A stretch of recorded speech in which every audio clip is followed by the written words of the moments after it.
Hi, welcome to Dr. Manasa Specialty ENT Center, Rajrajeshwari Nagar.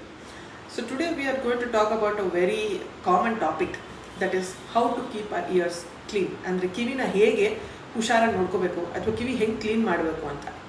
The answer to it is, ಕಿವಿ ನಾವು ಎಷ್ಟು ಮುಟ್ಟದೇ ಇರ್ತೀವೋ ಅಷ್ಟು ಒಳ್ಳೆಯದು, because ear is self cleansing. ಹಾಗಿದ್ರೆ ವ್ಯಾಕ್ಸ್ ಇರೋದನ್ನ ಏನು ಮಾಡಬೇಕು? So wax is a normal secretion in the ear. ಈಗ ನಾವು ಮಲಗಿರ್ಬೇಕಾದ್ರೆ ಏನೋ ಹುಳ ಹೋಗ್ಬೋದು, ಅಥವಾ ಎಕ್ಸ್ಟ್ರಾ ಸೌಂಡ್ ಏನಾದರೂ ತುಂಬ ಜಾಸ್ತಿ ನಾಯ್ಸ್ ಬಂದಾಗ ಕಿವಿಯೊಳಗೆ ತುಂಬ ಟ್ರಾಮಾ ಆಗ್ಬೋದು. ಅದನ್ನೆಲ್ಲ ಸ್ಟಾಪ್ ಮಾಡೋಕ್ಕೆ ಅಂತ nature's gift is wax.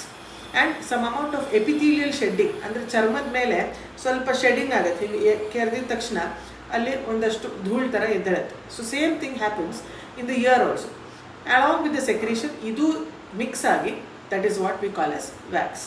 So ನಾವು ಕಿವಿ ಡೂಸ್ ಆ್ಯಂಡ್ ಡೋಂಟ್ಸ್ ಅಂತ ಮಾತಾಡಬೇಕು ಅಂದರೆ, ಕಿವಿನ ದಯವಿಟ್ಟು ಏನು ಮುಟ್ಟಬಾರ್ದು. ಬಡ್ಸ್ ಹಾಕೋದಾಗಲಿ ಅಥವಾ ಬೇರೆ ಯಾವುದಾದ್ರೂ ಇನ್ಸ್ಟ್ರೂಮೆಂಟ್ಸ್ ಹಾಕೋದಾಗಲಿ ವ್ಯಾಕ್ಸ್ ರಿಮೂವ್ ಮಾಡೋಕ್ಕೆ ಟ್ರೈ ಮಾಡಿದ್ರೆ ವ್ಯಾಕ್ಸ್ನ ಇನ್ನೂ ಒಳಗಡೆ ತಳ್ತಾ ಇರ್ತೀವಿ. ಆ್ಯಂಡ್ ಅಲ್ಲಿ ಮೇಲಿನ ಎಪಿಥೀಲಿಯಮ್ನ ಸ್ಮಾಲ್ ಅಬ್ರೇಷನ್ಸ್ ಕ್ರಿಯೇಟ್ ಮಾಡ್ತೀವಿ. ಅಂದರೆ ಸಣ್ಣದಾಗಿ ಗೀಚ್ದಂಗೆ ಆಗುತ್ತೆ ಒಳಗಡೆ.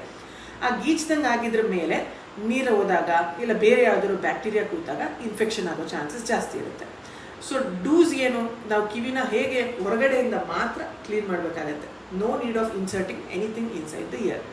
Any kind of discharge, pain, itching or hearing loss in the ear, please kindly visit our center, Dr. Manasa Specialty ENT Center at Rajrajeshwari Nagar.